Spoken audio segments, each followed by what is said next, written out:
farqeybood. Word is often confused ayaynu ku baranaynaa. Ciwaankanaga waxa weeye word is often confused. Erayada badanaa lagu jahwareero. Word is often confused. Waa erayada inta badan lagu jahwareero. Throw to. Runaantii aad bay ardada ugu jahwareeraan. Throw at. And throw away. Saddexdan baan qaybta koowaad kusoo qaadanaynaa. Throw to macnaheedu waxa weeye u tuurid. Shay ama wax qof aad u tuurto. Throw at marka la yiraahdana waa ku tuurid. Shay aad meel ku tuurto. Throw away waa iska tuurid. Which means marka asaga labadan dambe way iska agdhowin. Kulli way iska agdhowin laakiin different in sentence. way ku kala duwan yihiin jumladaha sidoo galay. Throw to u tuurid bandri. Throw at waa ku tuurid. Shaygaas meel baad ugu tala gashaad ku tuurtay.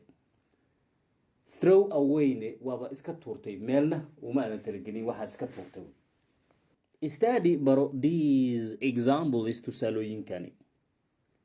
Fires dababka are often badana caused by waxaa sababa ama keena by cigarette ends gumadka sigaarka which kuwaasoo people dadka carelessly si bilaa taxadara throw away ee isaga tuuraan. Ayagoona meelna ku hubsan ayay iska tuureen sidaas ayuu dhib u keenaa ama u sababa.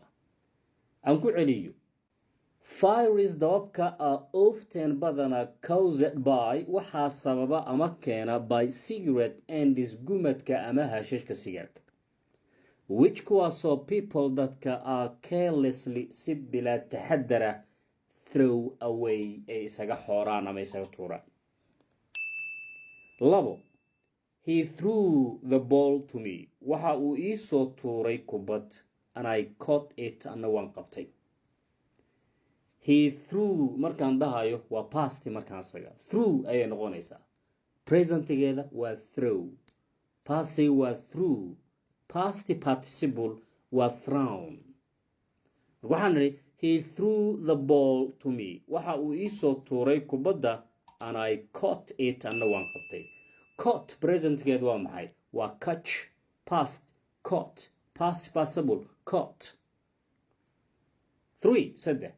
The boy wiilka threw a stone waxa uu ku tuuray dhagax at the window daaqada.